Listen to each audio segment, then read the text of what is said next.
Hello अपनी पढ़ाकू family, क्या हालचाल। तो आइए आज हम आपके लिए लेकर आए हैं क्लास 9th के साइंस का chapter number 5 the fundamental unit of life का लेक्चर नंबर 6 लेकर के।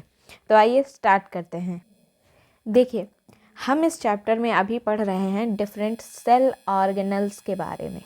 ठीक है, डिफरेंट टाइप के जो सेल ऑर्गेनल्स होते हैं उनकी कैसे स्ट्रक्चर होती है, वो काम कैसे करते हैं, उनकी क्या इम्पॉर्टेंस होती है, एक सेल के जो कामकाज होते हैं उनमें किस तरीके से वो इम्पॉर्टेंट रोल प्ले करते हैं, हम इन सभी चीज़ों के बारे में पढ़ रहे हैं। जिसमें से कुछ सेल ऑर्गेनल्स जैसे कि हमारा गोल्जी apparatus हो गया, एंडोप्लाज्मिक रेटिकुलम हो गया, हमने इन सभी के बारे में काफ़ी डिटेल में बात करी। ठीक है, तो अब जो है अब हमारा नेक्स्ट सेल ऑर्गेनल लाइन में लगा हुआ है जिसके बारे में आज हमें पढ़ाई करनी है, और वो है हमारा लाइसोसोम। ठीक है, तो देखते हैं लाइसोसोम जो है ये आखिर क्या होता है, कैसे बनता है और इसका काम कैसे होता है। Alright, so let's get to the point. Lysosomes. अब जैसा कि हमने देखा है कि जो सेल ऑर्गेनल्स होते हैं वो सेल की ही जो मेम्ब्रेन होती है वही कहीं ना कहीं से टूट कर, बिखर कर या अलग हो कर के सेल की मेम्ब्रेन से वही जो है ये डिफरेंट टाइप के सेल ऑर्गेनल्स बनाती है। कहने का तात्पर्य ये है कि ये जो सेल ऑर्गेनल्स होते हैं ये डिफरेंट टाइप की स्ट्रक्चर्स होती हैं जो कि सेल मेम्ब्रेन के द्वारा ही बनाई गई होती हैं। ओके, सो लाइसोसोम्स जो होते हैं ये भी सेल मेम्ब्रेन से बाउंड होते हैं। ठीक है, और ये जो होते हैं ये छोटे छोटे सैक टाइप के होते हैं। सैक टाइप के मतलब जिसको हम जैसे हमने होली में जो छोटे छोटे गुब्बारे टाइप के नहीं जो फेंकते हैं एक दूसरे के ऊपर, तो उसी टाइप का आप इमेजिन कर सकते हैं। एक बहुत ही छोटी सी स्ट्रक्चर जिसके अंदर क्या भरा होता है, जिसके अंदर डाइजेस्टिव एंजाइम्स भरे होते हैं। तो लाइसोसोम जो होता है एक ऐसा मेम्ब्रेन बाउंड सैक होते हैं जो कि डाइजेस्टिव एंजाइम से भरे होते हैं। Okay, so lysosomes are membrane bound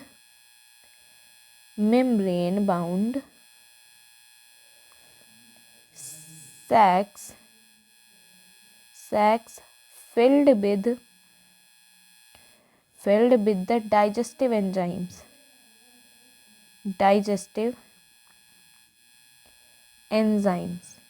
ठीक है, तो ये जो होते हैं ये सेल के अंदर जो भी डाइजेस्टिव एंजाइम्स होते हैं उनको यहाँ पर समेटे हुए होते हैं। ये जो डाइजेस्टिव एंजाइम्स होते हैं अब ये कहाँ पर बनते हैं, हमने पिछले लेक्चर में पढ़ा था एंडोप्लाज्मिक रेटिकुलम के बारे में, है ना। तो एंडोप्लाज्मिक रेटिकुलम के बारे में जब हमने पढ़ा था तब हमने ये भी पढ़ा था कि इसके 2 टाइप्स होते हैं, है ना। 2 टाइप्स होते हैं, एक होता है रफ एंडोप्लाज्मिक रेटिकुलम, एक होता है हमारा स्मूथ एंडोप्लाज्मिक रेटिकुलम। तो इन दोनों में से जो हमारा रफ एंडोप्लाज्मिक रेटिकुलम होता है वही यहाँ पर इम्पॉर्टेंट रोल प्ले करता है ये डाइजेस्टिव एंजाइम्स बनाने में। ठीक है, so these digestive enzymes are made by rough endoplasmic reticulum. ठीक है, these are made by rough endoplasmic reticulum, जिसको हम शॉर्ट फॉर्म में क्या लिखेंगे, RER। ओके, सो यहाँ पर जो है अब ये जो डाइजेस्टिव एंजाइम्स होते हैं ये होते काहे के लिए हैं। अब देखो एक बात बता, जैसे कोई फैक्ट्री चल रही होती है तो वहाँ पर क्या होता है कि बहुत सारी चीज़ें जैसे कच्चा माल आता है उसको यूज़ किया जाता है, उससे यूज़फुल प्रोडक्ट्स बनाए जाते हैं, है ना। लेकिन ऐसा तो नहीं है ना कि कोई भी कूड़ा कचरा इधर उधर का कुछ फैलता नहीं है ना। तो सेल के अंदर जितना भी कूड़ा कचरा ये इधर उधर की चीज़ें होती हैं उन सारी चीज़ों को यहाँ पर ये डाइजेस्टिव एंजाइम साइड में लगाते हैं, और यही जो है लाइसोसोम है। तो लाइसोसोम का मेनली काम क्या हो जाता है, that it keeps the cell clean. ये जो है सेल को क्लीन रखने का काम करती है, साफ सुथरा रखने का काम करती है कि कोई भी गंदगी ना जमा हो पाए, क्योंकि सेल जो है वो भी तो एक मशीनरी टाइप की ही है। वो अलग बात है कि ये हमारी बॉडी में होती है, ये प्लांट्स की बॉडी में होती है। ठीक है, तो जितनी चीज़ों में साफ सफाई होगी उतनी ही ज़्यादा उसकी एफिशिएंसी होगी, है ना, वो उतने ही अच्छे से काम कर पाएगी। सो लाइसोसोम्स जो हैं बेसिकली यहाँ पर जो है साफ सफाई का काम कर रहे हैं, ठीक है। So it keeps the cell clean, it keeps the cell clean. अब कैसे क्लीन करते हैं? By digesting any foreign material, by digesting any foreign material, यानी कोई अगर बाहर से कोई मटेरियल आ गया है अंदर जिसको नहीं होना चाहिए, तो उसको भी जो है यहाँ पर ये डाइजेस्टिव एंजाइम्स डाइजेस्ट कर लेते हैं। एज वेल एज अगर कोई भी सेल ऑर्गेनल है या कोई सेल है जो कि मतलब ख़राब हो गई है या वो अच्छे से काम नहीं कर रही है, वो एकदम यूज़लेस हो गई है बॉडी के लिए, कह सकते हैं कि एक कचरा बन गई है, जैसे कोई। अब आप बताइए, अगर आपकी फैक्ट्री में कोई मशीन ख़राब हो जाती है तो क्या करेंगे? ज़्यादा से ज़्यादा पहले उसको रिपेयर करने की कोशिश करेंगे, बट अगर वो रिपेयर नहीं होती है तो हम क्या करते हैं? उसको फेंक देते हैं, कबाड़ी में बेच देंगे, है ना, कुछ ऐसा ही तो करते हैं। तो यहाँ पर भी वही होता है कि अगर कोई फॉरेन मटेरियल आया तो उसको भी ये डाइजेस्ट कर लेता है, as well as burn out cell organelles, as well as worn out का मतलब जो काम नहीं कर रहे हैं, जो यूजलेस हैं हमारी सेल के लिए, वर्न आउट सेल ऑर्गेनल्स, ठीक है। सो यहाँ पर इस तरीके से जो है लाइसोसोम्स अपना काम कर रहे होते हैं। इसको हम कह सकते हैं कि ये जो है यहाँ पर हमारी पूरे सेल के सिस्टम में वेस्ट डिस्पोजल का काम करता है, यानी कि किस तरीके के वेस्ट को किस तरीके से डिस्पोज करना है उसका काम करता है, किस कचड़े को किस तरीके से ख़त्म करना है, बाहर निकालना है या यहीं पे इसको रफा दफा कर देना है, ये काम करता है ये। So this is the most important point about lysosome, that it is the waste disposal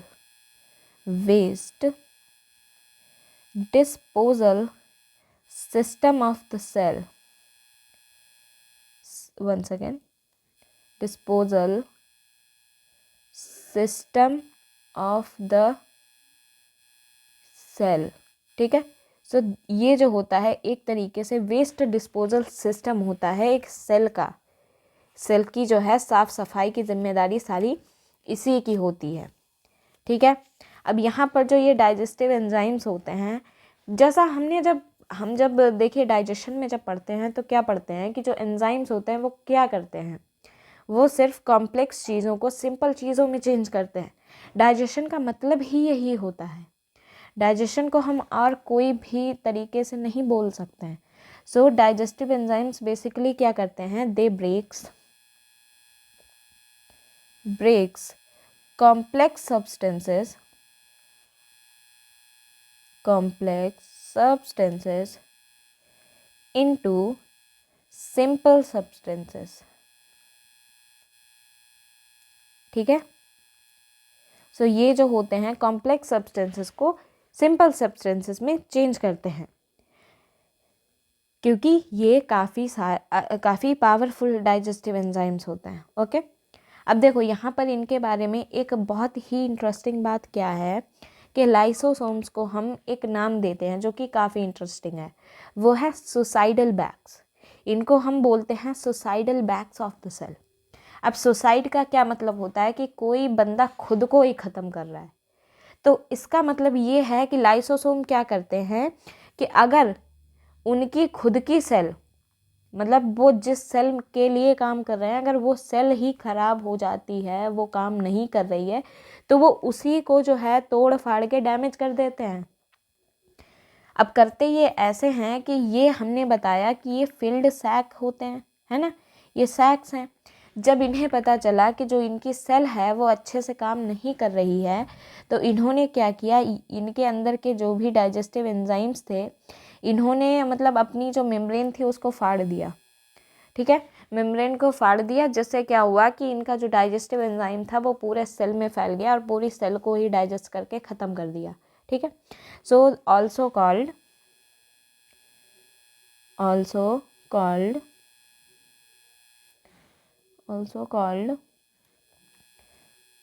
suicidal, once again, also called suicidal bags of the cell, also called suicidal bags of the cell। ठीक है, अब suicidal bags क्यों बोले जाते हैं? Because it can digest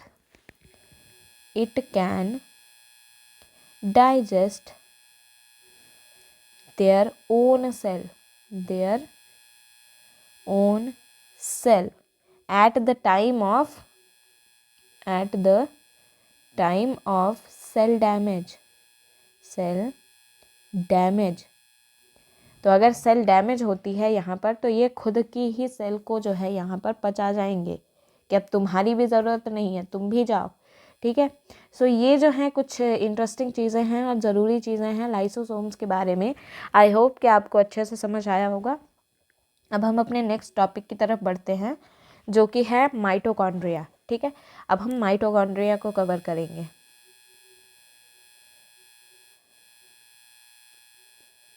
mitochondria, okay. अब देखो यहाँ पर है हमारे पास माइटोकॉन्ड्रिया। सो माइटोकॉन्ड्रिया बेसिकली क्या है?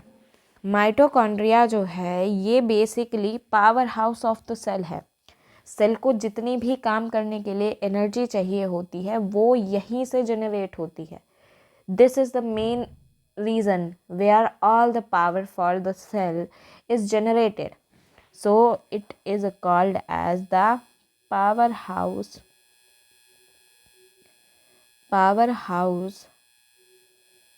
of the cell। ठीक है, इसको हम powerhouse of the cell भी बोलते हैं। ओके, अब देखो माइटोकॉन्ड्रिया जो होती है ये भी एक मेम्ब्रेन बाउंड स्ट्रक्चर है। ठीक है, बट माइटोकॉन्ड्रिया जो होती है इसमें 2 मेम्ब्रेन कवरिंग्स होती हैं। ठीक है, इसमें जो है 2 मेम्ब्रेन कवरिंग्स होती हैं। ऐसा इसलिए होता है क्योंकि एक मेम्ब्रेन जो होती है इसकी वो इसको बाहर से कवर किए रहती है, और जो दूसरी मेम्ब्रेन होती है वो अंदर ही जो है यहाँ पर डिफरेंट टाइप के स्ट्रक्चर्स बनाती है, और इन्हीं में जो है सारी की सारी केमिकल रिएक्शंस होती हैं। So that is why it is a 2 membrane covering system. So mitochondria have 2 membrane, one second, it should be has 2 membrane coverings। ठीक है, 2 membrane coverings, जिसमें से कौन कौन सी आ जाती है? एक आउटर कवरिंग और एक inner covering. Okay, one is your outer covering, another is your inner covering। ठीक है, अब देखो आउटर कवरिंग जो है वो यहाँ पर क्या काम कर रही है? वो यहाँ पर सिर्फ और सिर्फ इसको प्रोटेक्ट करने का काम कर रही है। और आउटर कवरिंग जो होती है ये यहाँ पर पोरस होती है, यानी कि इसमें छोटे छोटे पोर्स होते हैं। क्यों होते हैं? ताकि चीज़ें, जो भी रिएक्शन में चीज़ें ज़रूरत हैं, जो भी रिएक्शन से बन रहा है उसको बाहर ले जाने के लिए पोर्स होते हैं, ताकि आवागमन बना रहे। और जो इनर मेम्ब्रेन होती है ये डीपली फोल्डेड होती है। हमने अभी बताया था ना कि इस तरीके से यहाँ पर आउटर कवरिंग होती है और इनर कवरिंग जो होती है वो यहाँ पर डिफरेंट स्ट्रक्चर्स, फोल्ड्स बनाए रहती है। ये क्या है? ये फोल्ड्स ही तो है। Got it? सो यहाँ पर हम कह सकते हैं that the inner covering is deeply folded. It is deeply folded. ठीक है, अब ये जो फोल्ड्स होते हैं ये फोल्ड्स जो होते हैं, अब देखो एक बात बताओ, यहाँ पर इतना ही एरिया था और जब ये अंदर आ गया तो और ज़्यादा बढ़ गया ना एरिया। तो यहाँ पर यही चीज़ है कि यहाँ पर जो ये इसकी फोल्डिंग्स हैं ये यहाँ पर सरफेस एरिया इंक्रीज़ कर रही हैं, ताकि एटीपी जनरेशन की जो केमिकल रिएक्शंस हैं वो और अच्छे से हो पाएँ और ज़्यादा एफिशिएंसी से हो पाएँ और ज़्यादा मात्रा में जो है यहाँ पर एटीपी बन सके। ओके, सो आई होप कि आपको समझ आ रहा होगा। सो डीपली फोल्डेड का क्या यहाँ पर मतलब निकलता है जा करके, that it increases the surface area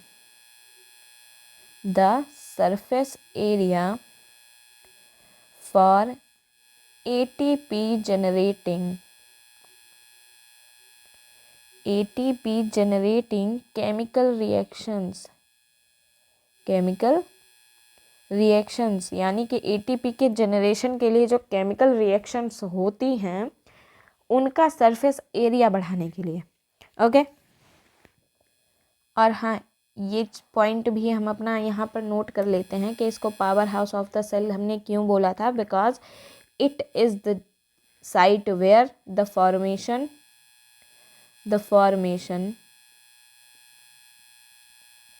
of ATP for energy occurs here। ठीक है, यही वो जगह है जहाँ पर ATP की फॉर्मेशन होती है एनर्जी के लिए। अब ATP क्या है, यहाँ पर ATP जो है ये हमारी होती है energy currency.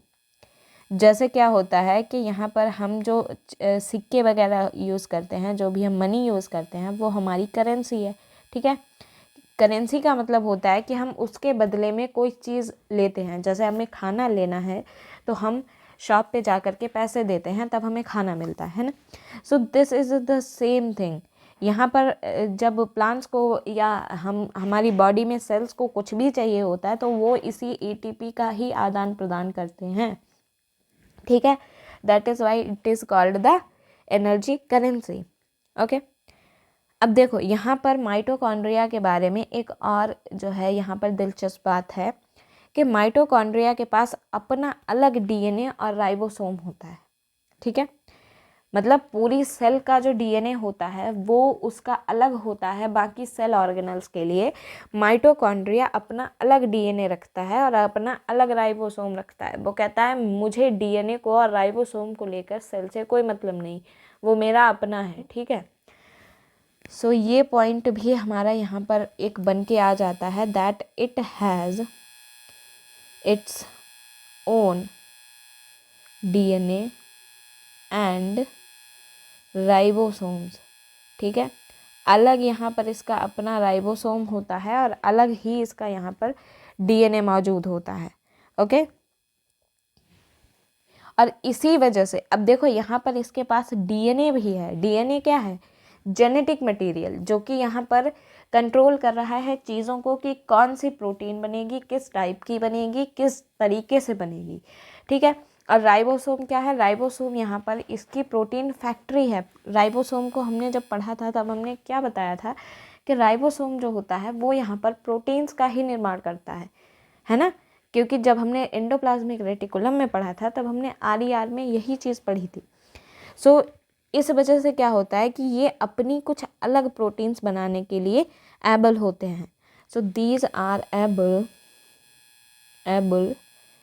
To make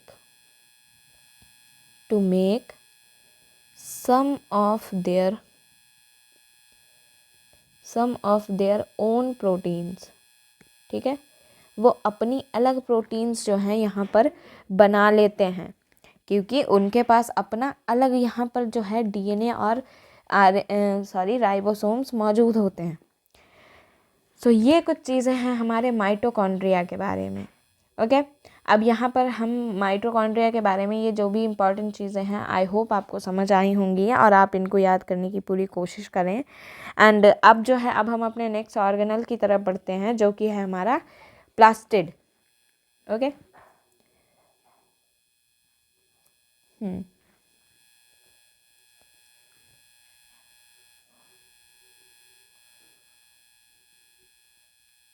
plastids. Okay, सो अब देखते हैं कि प्लास्टिड्स क्या होते हैं। सबसे प्लास्टिड्स को पढ़ने से पहले जानने वाली सबसे इम्पॉर्टेंट बात ये है कि प्लास्टिड्स जो होते हैं वो सिर्फ प्लांट सेल्स में पाए जाते हैं। ठीक है, एनिमल सेल्स में इनकी कोई जगह नहीं होती है, ये नहीं मौजूद होते हैं। सो in only plant cells.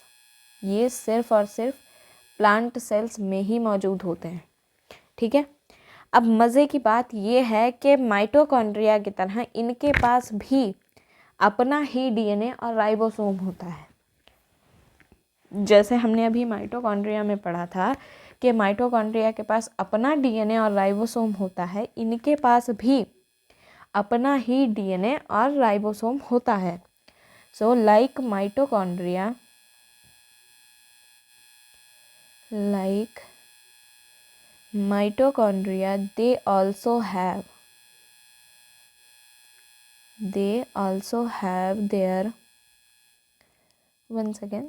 they also have their own DNA and ribosomes। ठीक है, राइबोसोम्स। अब ये तो कॉमन सी बात हो गई। अब देखते हैं कि प्लास्टिड्स का काम क्या होता है। ठीक है, ये किस चीज़ के लिए होते हैं। तो इनका काम जानने से पहले ये जानना काफ़ी इम्पॉर्टेंट है कि ये जो होते हैं 2 टाइप्स के होते हैं।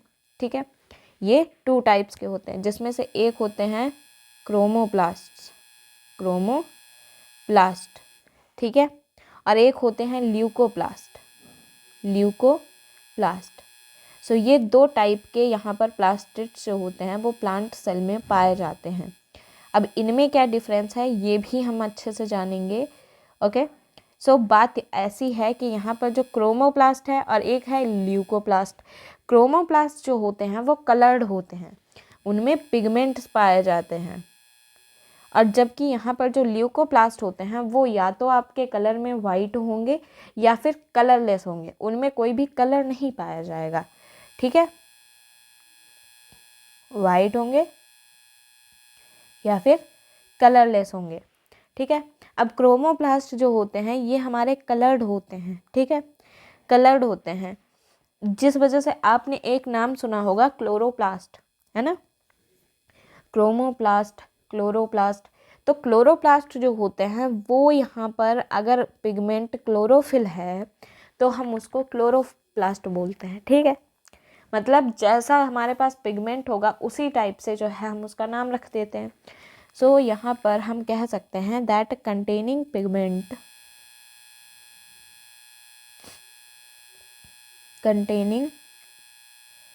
Pigment chlorophyll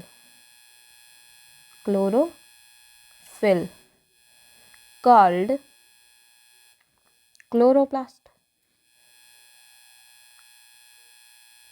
chloroplast. ठीक है, तो यही होते हैं क्लोरोप्लास्ट, जो कि हमारे फोटोसिंथेसिस में काफ़ी इम्पॉर्टेंट रोल प्ले करते हैं। किसमें? फॉर फोटोसिंथेसिस में ये काफ़ी इम्पॉर्टेंट रोल प्ले करते हैं। ठीक है, क्लोरोप्लास्ट जो होते हैं इनमें, अब देखो हमने यहाँ पर क्या देखा कि इनमें पिगमेंट क्लोरोफिल होता है। ठीक है, अब जब हम प्लांट्स की तरफ देखते हैं तो हम क्या सोचते हैं कि क्लोरोप्लास्ट जो है वो ग्रीन ही होते होंगे, हरे ही होते होंगे, है ना। क्लोरोफिल जब भी हम नाम सुनते हैं तो हमारे दिमाग में एक हरा कलर ही आता है। ठीक है, बट यहाँ पर मज़े की बात ये है कि क्लोरोफिल जो होता है इसमें भी काफ़ी सारे पिगमेंट्स होते हैं, उनके शेड्स होते हैं जो कि येलो ऑरेंज हो सकते हैं। ठीक है, सो chloroplast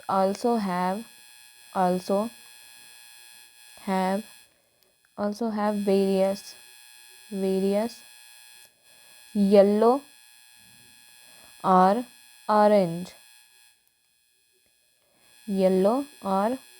orange pigments in addition to chlorophyll. ठीक है, क्लोरोप्लास्ट के अंदर एक पिगमेंट है, क्लोरोफिल जो है उसके भी अलग अलग शेड्स होते हैं। सो यही है यहाँ पर। ठीक है, ओके, सो ये जो चीज़ होती है ये यहाँ पर हमारे क्लोरोप्लास्ट होते हैं। अब देखो यहाँ पर ये तो कलर्ड वाले की बात हो गई। अब जो ये नॉन कलर्ड वाले हैं, जो ये वाइट हैं या कलरलेस हैं, इनका क्या काम होता है। यहाँ पर ये जो है यहाँ पर ग्रीन हो गया, ये फोटोसिंथेसिस में काम आ गया, और ये वाले जो होते हैं वाइट हैं या कलरलेस हैं तो ये फोटोसिंथेसिस में तो काम नहीं आ सकते, क्योंकि हमारी जो सन की लाइट होती है उसको अब्जॉर्ब करने के लिए हमें एक पिगमेंट चाहिए होता है, जो कि यहाँ पर क्लोरोफिल होता है ना। तो यहाँ पर ये वाले जो हैं ये यहाँ पर स्टोरेज का काम कर देते हैं। वो कहते हैं चलो ठीक है, मैं फोटोसिंथेसिस नहीं कर सकता, बट हाँ मैं कुछ चीज़ें जो हैं तुम्हारी एक्स्ट्रा वाली वो उनको स्टोर कर लूँगा। तो यहाँ पर ये जो हैं क्या क्या स्टोर कर लेते हैं, जैसे स्टार्च हो गया, स्टार्च हो जाता है हमारा, ऑयल्स हो जाते हैं, स्टार्च हो गया, ऑयल्स हो गए, and protein granules, protein are stored. ठीक है, तो ये जो है यहाँ पर स्टोरेज का काम कर देता है। फिलहाल काम दोनों आ रहे हैं, ठीक है। सो ये जो हैं चीज़ें हैं प्लास्टिड्स के बारे में, इस तरीके से जो है यहाँ पर प्लास्टिड्स अपना काम करते हैं, ठीक है। तो अब हम यहाँ पर प्लास्टिड्स को विराम देते हैं और बढ़ते हैं अपने नेक्स्ट टॉपिक की तरफ। नेक्स्ट टॉपिक हमारा क्या है? नेक्स्ट टॉपिक है हमारा वैक्यूल्स।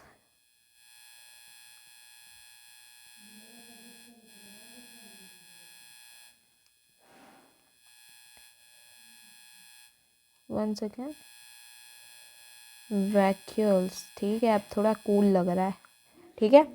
सो वैक्यूल्स, अब देखो वैक्यूल को जब हम, अगर हमने थोड़ा भी सेल के बारे में अच्छे से पढ़ा है या समझा है, तो जब हम वैक्यूल्स का नाम लेते हैं तो हमारे अंदर एक, क्या सकते हैं, एक सैक टाइप का बन के आता है। वैक्यूल का मतलब है कोई चीज़ जो किसी चीज़ को स्टोर करने के लिए हो। सो ये जो होते हैं, जो भी लिक्विड या सॉलिड कंटेंट होते हैं सेल के अंदर, उनको स्टोर करने के लिए होते हैं, ठीक है। ये जो है मतलब कोई डिस्पोजल नहीं करते हैं, ये उन चीज़ों को ख़त्म नहीं करते हैं, कुछ ऐसा वैसा नहीं करते हैं, बट हाँ ये स्टोर करने के लिए। वैक्यूल को आप समझ सकते हैं कि आपके पास जो भी एक्स्ट्रा बैग वगैरह होते हैं, पॉलीथीन वगैरह होता है, तो ये वही है जिसमें आप अपना फालतू का सामान यहाँ पर इकट्ठा करके रख सकते हैं। So these are storage sacs for liquid और सॉलिड कंटेंट्स, क्योंकि जो सेल के अंदर होंगे वो लिक्विड और सॉलिड ही होंगे, गैस तो होगी नहीं, है ना। So it is the storage sacs for liquid और solid contents of the cell, ठीक है। तो ये इस काम आते हैं। अब इनमें क्या एक डिफरेंस होता है थोड़ा सा, ये देखो दोनों में पाए जाते हैं, एनिमल्स में भी पाए जाते हैं एंड प्लांट्स में भी पाए जाते हैं। फ़र्क ये होता है कि प्लांट्स में ये थोड़े लार्ज साइज़ में लार्ज होते हैं, एनिमल्स में ये स्मॉल होते हैं। ऐसा इसलिए होता है क्योंकि एनिमल्स की जो बॉडी होती है उसमें काफ़ी सारी स्ट्रक्चर्स होती हैं जो कि चीज़ों के स्टोरेज के लिए, उसके डिस्पोजल के लिए, एक्सक्रीशन के लिए बहुत सारे सिस्टम्स होते हैं, बहुत सारी चीज़ें होती हैं। प्लांट्स में उतना ज़्यादा डेवलप्ड नहीं होता है। सो इसी वजह से जो है यहाँ पर उन चीज़ों की कमी ये वैक्यूल्स पूरा करती हैं। So that is why they are large in plants, large in plants and small in animals, ठीक है। एनिमल्स में जो है ये थोड़ी छोटी होती हैं, ओके। अब समझो ये प्लांट्स में लार्ज होती हैं, ये प्लांट्स में कहाँ तक लार्ज हो सकती हैं। कभी कभी क्या होता है कि प्लांट की जो सेल में एक जो सेंट्रल वैक्यूल होती है, मतलब जो मेन होती है वैक्यूल, वो कभी कभी क्या होता है कि पूरे सेल वॉल्यूम का 50 to 90% तक कवर कर लेती है। इतनी बड़ी तक हो सकती हैं, ठीक है। तो ये जो है, अब देखो जब चीज़ों को यहाँ पर ये सॉलिड और लिक्विड दोनों चीज़ों को यहाँ पर ये स्टोर कर रही है, तो ये क्या करती है, ये सेल को टर्जिडिटी और रिजिडिटी प्रोवाइड करती है। कहाँ पर उसको सख्त होना है, कहाँ पर उसको नरम होना है, ये चीज़ दिखाती, ये चीज़ प्रोवाइड करती है उसको, ठीक है। जहाँ पर सॉलिड कंटेंट भरा होगा वहाँ पर तो ऑब्वियस सी बात है ना कि रिजिड होगी, और जहाँ पर लिक्विड कंटेंट भरा होगा वहाँ पर ऑब्वियस सी बात है थोड़ी कम रिजिड होगी। So it provide rigidity and turgidity to the cells, ठीक है, सेल्स को जो है ये यहाँ पर ये चीज़ें प्रोवाइड कराती है। ठीक है, अब इसमें जो है यहाँ पर बहुत सारी इम्पॉर्टेंट चीज़ें जो कि एक प्लांट की लाइफ के लिए या एनिमल की लाइफ के लिए इम्पॉर्टेंट होती हैं वो यहाँ पर स्टोर होती हैं। उनमें कौन कौन सी चीज़ें आती हैं, जैसे यहाँ पर हम देख सकते हैं that various important substances, various important substances for life are stored। ठीक है, कौन कौन से होते हैं, amino acids, sugars, various organic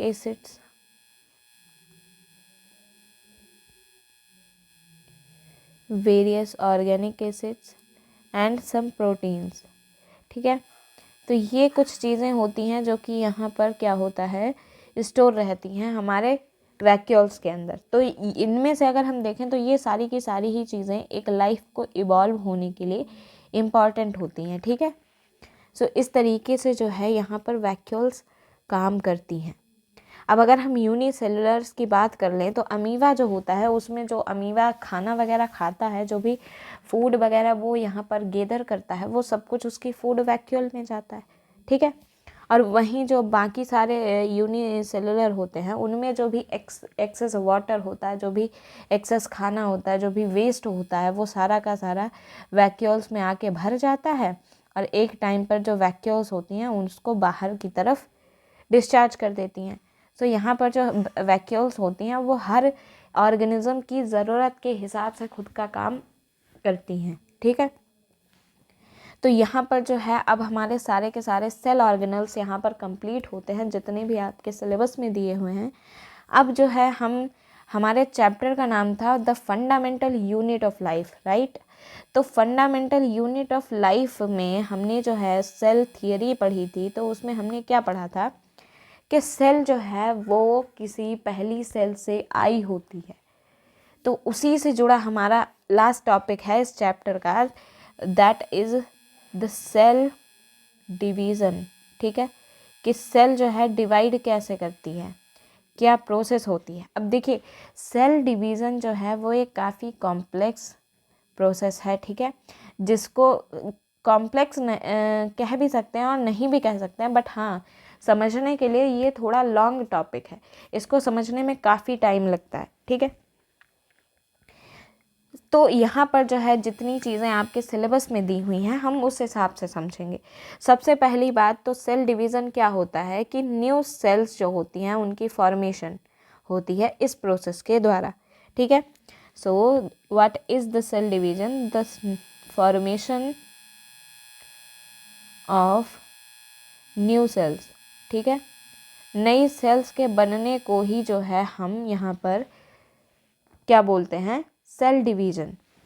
या हम लिख सकते हैं occurs by this process. So cell division का यहाँ पर ये रोल होता है। ठीक है, अब ये जो नई सेल्स बनी होती हैं ये क्यों बनी होती हैं, कब बनती हैं नई सेल्स, जब किसी चीज़ को ग्रो करना होता है, यानी जब पौधा जो होता है वो जब यहाँ पर बढ़ रहा होता है तब उसकी ग्रोथ के लिए हमें सेल की ज़रूरत पड़ती है। भाई बॉडी बढ़ रही है, बॉडी साइज़ में बढ़ रही है, तो जितनी बढ़ेगी उसको उतनी ज़्यादा सेल्स की ज़रूरत होगी ना। उसके लिए अगर मान लो बहुत सेल्स जो हैं बहुत पुरानी हो गई हैं या कहीं पे इंजरी हो गई है, सेल डैमेज हो गई है, तो वहाँ के लिए हमें नई सेल चाहिए। तो ऐसी जगहों पर जो है सेल डिवीज़न यहाँ पर काम आता है। और एक और इम्पॉर्टेंट सिचुएशन होती है जहाँ पर हमको रिप्रोडक्शन के लिए जो गैमेट्स बनते हैं उनके लिए हमें जो है सेल डिवीज़न यहाँ पर इम्पॉर्टेंट होता है। ठीक है, सेल डिवीज़न जो होता है ये हमारा मोटे तौर पर 2 टाइप का होता है, एक होता है माइटोसिस, एक होता है मियोसिस। ठीक है, क्या होता है, माइटोसिस एंड मियोसिस। तो ये 2 टाइप्स होते हैं मोटे मोटे जो कि सेल डिवीज़न के होते हैं। इन 2 टाइप से जो है यहाँ पर हमारा सेल डिवाइड करता है। ठीक है, अब इसमें से हम इनके बारे में पढ़ते हैं। जो माइटोसिस होती है ये ज़्यादातर सेल्स के द्वारा की जाती है। ठीक है, ज़्यादातर सेल्स इसी प्रोसेस को यहाँ पर कर रहे होते हैं डिवाइड करने के लिए, क्योंकि ये जो है ये प्रोसेस ग्रोथ के लिए होती है। ठीक है, ये प्रोसेस ग्रोथ के लिए जब हमें सेल्स चाहिए होते हैं तब वहाँ पर होती है। So it is used by most of the cell, by most cells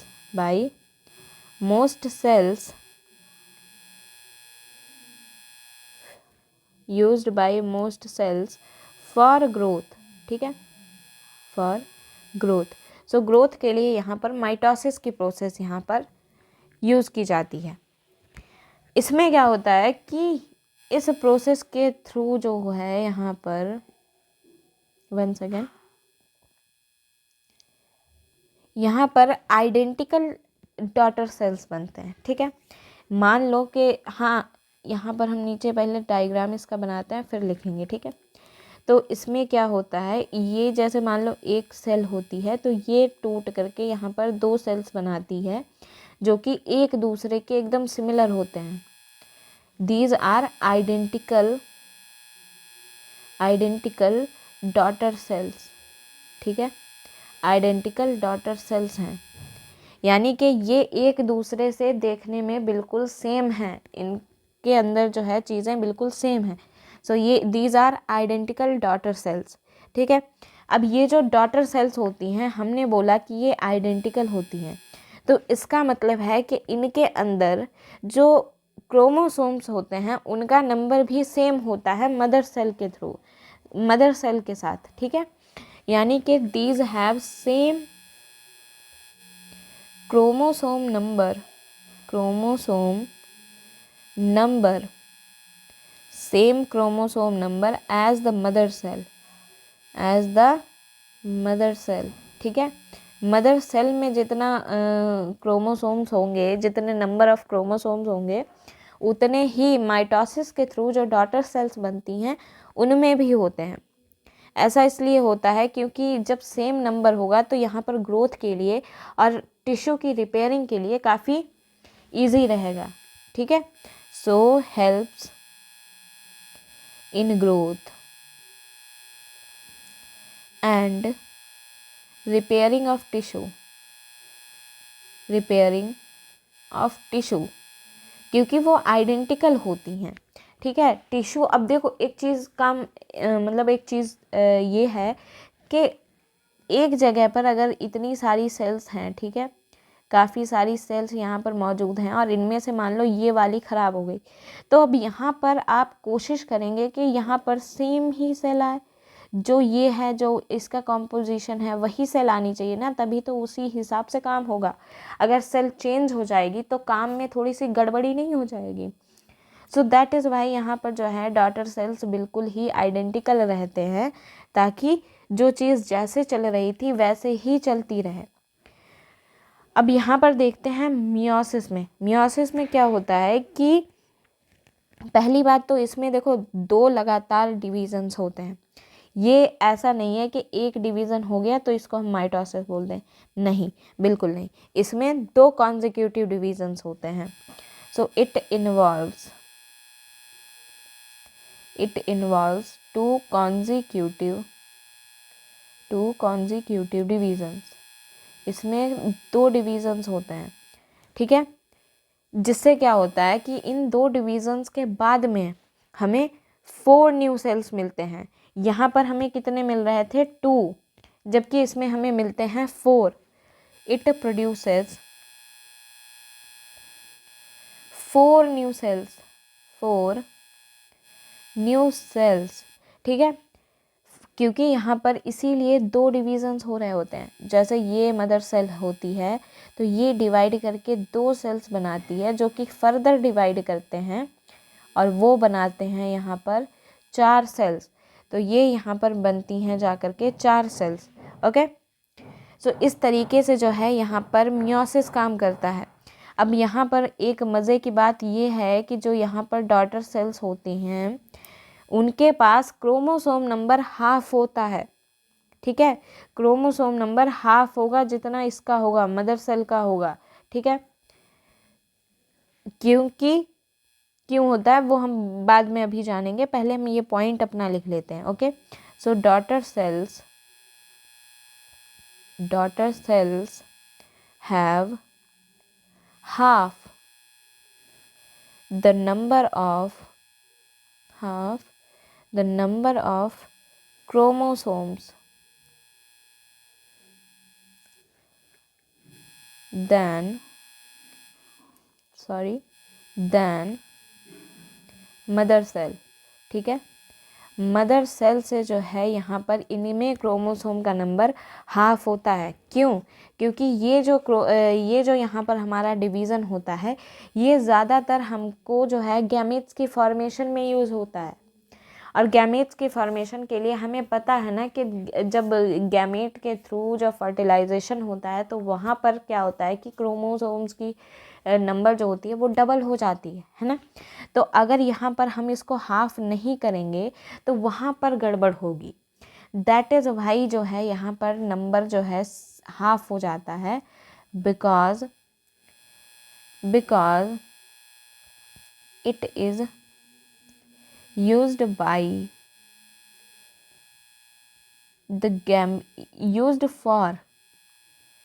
the gamete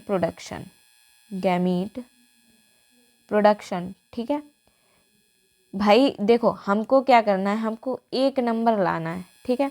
तो एक नंबर लाने के लिए आप क्या करेंगे, हाफ जोड़ेंगे प्लस हाफ जोड़ेंगे, है ना। मैंने आपको बोला कि आपको एक नंबर लाना है दो इक्वल चीज़ों को जोड़कर, तब आप क्या करेंगे, हाफ हाफ ही तो जोड़ेंगे ना, तब तो एक बनेगा। अगर आप यहाँ पर भी एक जोड़ देंगे, यहाँ पर भी एक जोड़ देंगे तो वो दो नहीं हो जाएगा, तो इससे गड़बड़ हो जाएगी ना। That is Y here the chromosome number is a half, ठीक है। तो ये यहाँ पर लफड़ा होता है माइटोसिस का और मियोसिस का।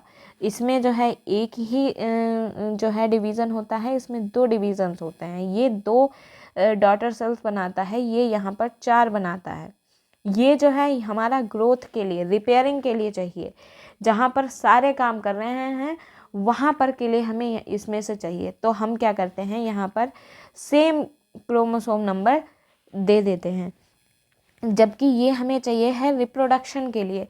That is why here we need the half number of the chromosomes, ताकि वो अगले हाफ से जुड़ करके एक बने, ना कि दो। सो आई होप कि मैंने आपको काफ़ी इजी तरीके से ये चीज़ समझाने की कोशिश करी है। सो आई होप कि आपको समझ आया होगा। तो यहाँ पर जो है इसी चीज़ के साथ हमारा ये चैप्टर यहाँ पर समाप्त होता है। अगर आपने यहाँ तक ये लेक्चर देख लिया है so thank you very much for watching this video. And अगर आपको ये वीडियो अच्छा लगा है, आपको इन्फॉर्मेटिव लगा है, आपको समझ में आया है, तो प्लीज़ लाइक करें, शेयर करें एंड हमारे चैनल को सब्सक्राइब ज़रूर करें, ठीक है। तो अब मिलेंगे हम नेक्स्ट चैप्टर के साथ, नए जोश के साथ, नई शुरुआत के साथ, ठीक है। तब तक के लिए टाटा बाय बाय, पढ़ते रहें, आगे बढ़ते रहें।